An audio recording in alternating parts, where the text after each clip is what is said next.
Assalamualaikum warahmatullahi wabarakatuh. Semoga kita dalam lindungan Allah, amin. Kisah yang tak asing lagi, kisah Uwais Al-Qarni, pemuda yang sangat mencintai ibunya dan Rasulnya. Sampai Rasulullah bersabda Uwais adalah penghuni langit. Bagaimana kisahnya? Tonton sampai habis biar tidak salah faham. Bismillahirrohmanirrohim. Uwais Al-Qarni, pemuda istimewa di mata Rasulullah di Yaman. Tinggallah seorang pemuda bernama Uwais Al-Qarni yang berpenyakit sopak. Karena penyakit itu tubuhnya menjadi belang-belang. Walaupun cacat, tapi ia adalah pemuda yang saleh dan sangat berbakti kepada ibunya, seorang perempuan wanita tua yang lumpuh. Uwais senantiasa merawat dan memenuhi semua permintaan ibunya. Hanya satu permintaan yang sulit ia kabulkan.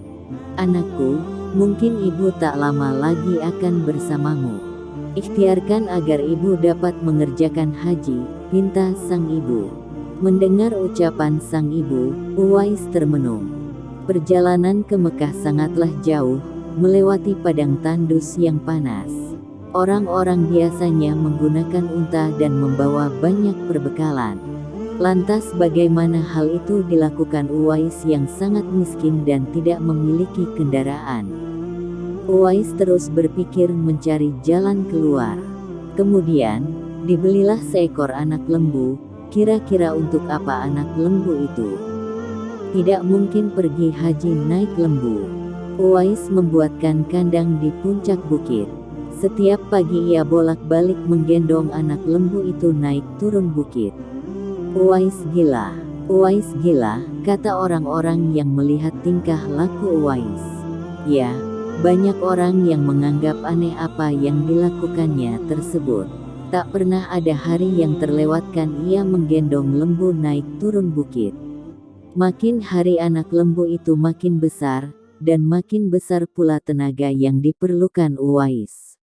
Tetapi karena latihan tiap hari, anak lembu yang membesar itu tak terasa lagi. Sungguh pemuda taat kepada orang tuanya. Setelah 8 bulan berlalu, sampailah pada musim haji.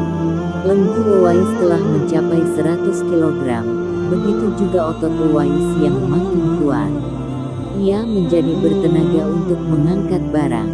Tahukah sekarang orang-orang, apa maksud Uwais menggendong lembu setiap hari? Ternyata ia sedang latihan untuk menggendong ibunya. Uwais menggendong ibunya berjalan kaki dari Yaman ke Makkah. Subhanallah, alangkah besar cinta Uwais pada ibunya itu. Ia rela menempuh perjalanan jauh dan sulit, demi memenuhi keinginan ibunya. Uwais berjalan tegap menggendong ibunya wukuf di Ka'bah. Ibunya terharu dan bercucuran air mata telah melihat Baitullah. Di hadapan Ka'bah, ibu dan anak itu berdoa. Ya Allah, ampuni semua dosa ibu, kata Uwais. Bagaimana dengan dosamu? Tanya sang ibu keheranan. Uwais menjawab, dengan terampuninya dosa ibu, maka ibu akan masuk surga. Cukuplah ridha dari ibu yang akan membawaku ke surga. Itulah keinginan Uwais yang tulus dan penuh cinta. Allah Subhanahu wa Ta'ala pun memberikan karunia untuknya. Uwais seketika itu juga sembuh dari penyakit sopaknya. Hanya tertinggal bulatan putih di tengkuknya. Tahukah kalian apa hikmah dari bulatan disisakan di tengkuknya Uwais tersebut? Itulah tanda untuk Umar bin Khattab dan Ali bin Abi Thalib, dua sahabat Rasulullah, untuk mengenali Uwais.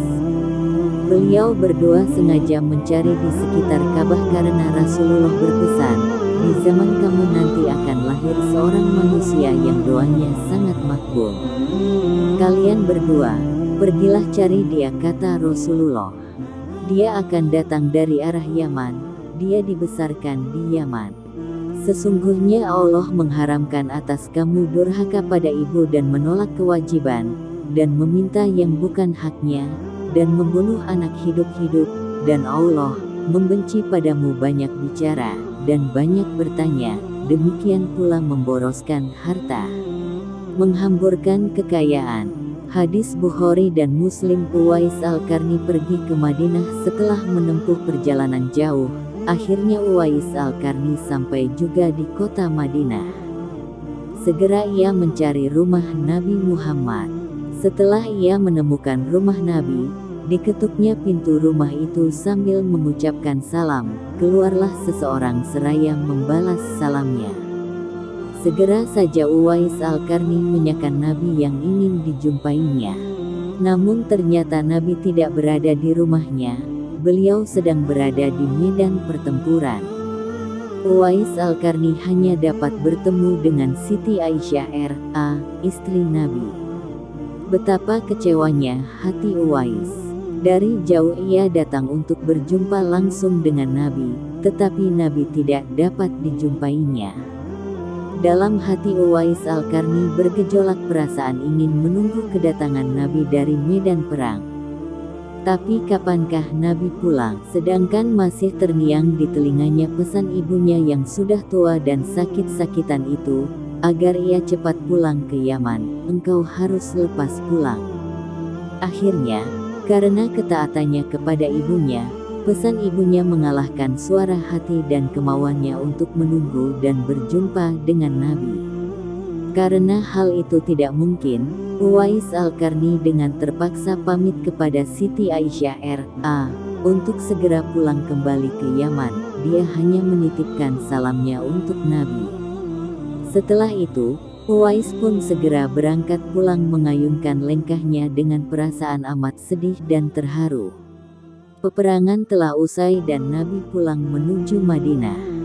Sesampainya di rumah, Nabi menanyakan kepada Siti Aisyah R.A. tentang orang yang mencarinya.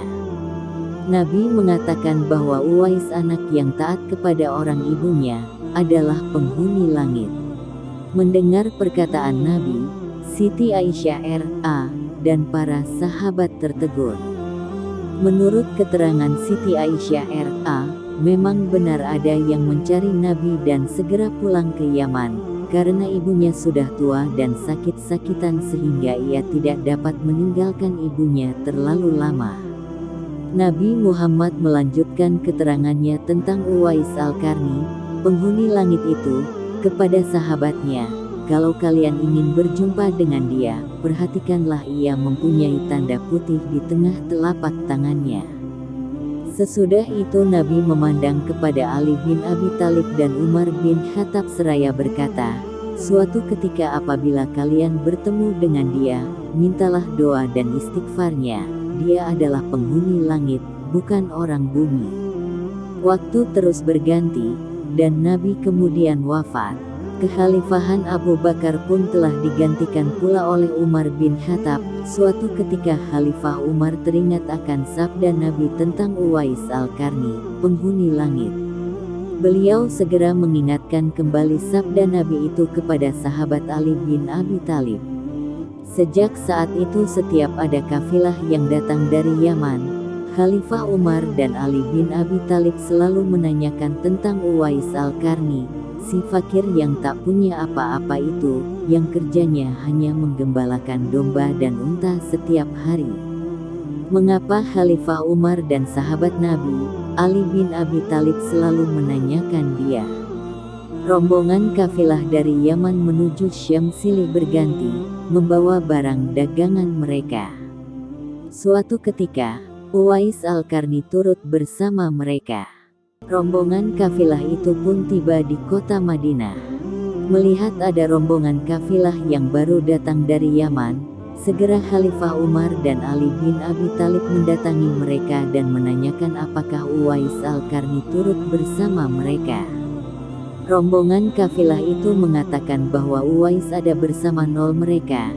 Dia sedang menjaga unta-unta mereka di perbatasan kota. Mendengar jawaban itu, Khalifah Umar dan Ali bin Abi Thalib segera pergi menjumpai Uwais Al-Qarni. Sesampainya di kemah tempat Uwais berada, Khalifah Umar dan Ali bin Abi Thalib memberi salam. Tapi rupanya Uwais sedang salat. Setelah mengakhiri salatnya dengan salam, Uwais menjawab salam Khalifah Umar dan Ali bin Abi Thalib sambil mendekati kedua sahabat Nabi tersebut dan mengulurkan tangannya untuk bersalaman. Sewaktu berjabatan, Khalifah dengan segera membalikan telapak tangan Uwais, seperti yang pernah dikatakan Nabi. Memang benar, tampaklah tanda putih di telapak tangan Uwais Al-Qarni. Wajah Uwais nampak bercahaya. Benarlah seperti sabda Nabi, bahwa ia adalah penghuni langit. Khalifah Umar dan Ali bin Abi Thalib menanyakan namanya, dan dijawab, Abdullah. Mendengar jawaban Uwais, mereka tertawa dan mengatakan, kami juga Abdullah, yakni hamba Allah. Tapi siapakah namamu yang sebenarnya? Uwais kemudian berkata, nama saya Uwais Al-Qarni. Dalam pembicaraan mereka, diketahuilah bahwa ibu Uwais telah meninggal dunia. Itulah sebabnya, ia baru dapat turut bersama rombongan kafilah dagang saat itu. Akhirnya Khalifah Umar dan Ali bin Abi Thalib memohon agar Uwais membacakan doa dan istighfar untuk mereka. Uwais enggan dan dia berkata kepada Khalifah, sayalah yang harus meminta doa pada kalian. Mendengar perkataan Uwais, Khalifah berkata, kami datang ke sini untuk mohon doa dan istighfar dari Anda. Seperti dikatakan Rasulullah sebelum wafatnya. Karena desakan kedua sahabat ini, Uwais Al-Qarni akhirnya mengangkat tangan, berdoa dan membacakan istighfar. Setelah itu Khalifah Umar berjanji untuk menyumbangkan uang negara dari Baitul Mal kepada Uwais untuk jaminan hidupnya. Segera saja Uwais menampik dengan berkata, hamba mohon supaya hari ini saja hamba diketahui orang. Untuk hari-hari selanjutnya, biarlah hamba yang fakir ini tidak diketahui orang lagi. Fenomena ketika Uwais Al-Qarni wafat beberapa tahun kemudian, Uwais Al-Qarni berpulang ke rahmatullah. Anehnya, pada saat dia akan dimandikan, tiba-tiba sudah banyak orang yang ingin berebutan ingin memandikannya. Dan ketika dibawa ke tempat pembaringan untuk dikafani, di sana pun sudah ada orang-orang yang sudah menunggu untuk mengafaninya. Demikian pula ketika orang pergi hendak menggali kuburannya, di sana ternyata sudah ada orang-orang yang menggali kuburnya hingga selesai. Ketika usungan dibawa ke pekuburannya, luar biasa banyaknya orang yang berebutan untuk menusungnya. Meninggalnya Uwais Al-Qarni telah menggemparkan masyarakat kota Yaman. Banyak terjadi hal-hal yang amat mengherankan.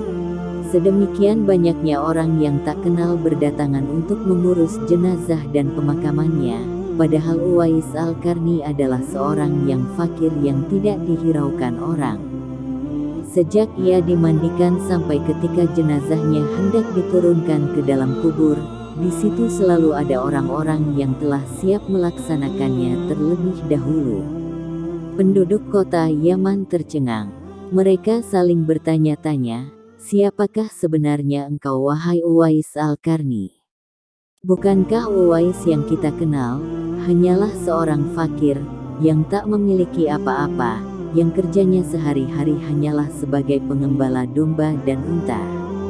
Tapi, ketika hari wafatnya, engkau menggemparkan penduduk Yaman dengan hadirnya manusia-manusia asing yang tidak pernah kami kenal, mereka datang dalam jumlah sedemikian banyaknya. Agaknya mereka adalah para malaikat yang diturunkan ke bumi, hanya untuk mengurus jenazah dan pemakamannya. Berita meninggalnya Uwais Al-Qarni dan keanehan-keanehan yang terjadi ketika wafatnya telah tersebar kemana-mana. Baru saat itulah penduduk Yaman mengetahuinya, siapa sebenarnya Uwais Al-Qarni. Selama ini tidak ada orang yang mengetahui siapa sebenarnya Uwais Al-Qarni disebabkan permintaan Uwais Al-Qarni sendiri kepada Khalifah Umar dan Ali bin Abi Thalib agar merahasiakan tentang dia. Barulah di hari wafatnya mereka mendengar sebagaimana yang telah disabdakan oleh Nabi, bahwa Uwais Al-Qarni adalah penghuni langit. Begitulah Uwais Al-Qarni, sosok yang sangat berbakti kepada orang tua, dan itu sesuai dengan sabda Rasulullah ketika beliau ditanya tentang peranan kedua orang tua. Beliau menjawab, mereka adalah yang menyebabkan surgamu atau nerakamu. Semoga kisah ini kita semakin cinta berbakti kepada orang tua khususnya ibu. Wallahu a'lam bishawab.